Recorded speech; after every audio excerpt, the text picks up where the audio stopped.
British ప్రభుత్వం మనకి చట్టం తెచ్చిన దాకా మనకి దేవాలయాల్లో హక్కు లేదు. ఇది మన చరిత్ర. పోరాటాలతోటే మనం నిలబడగలిగాం.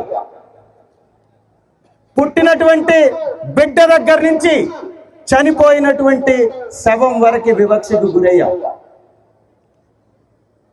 మనం నిలబడ్డ ఈ దేహం కోసం, మనం నడిచినటువంటి దారి కోసం, మనం కొలిచే దైవం కోసం పోరాటం చేస్తే తప్ప మనకు ఫలితాలు దక్కల.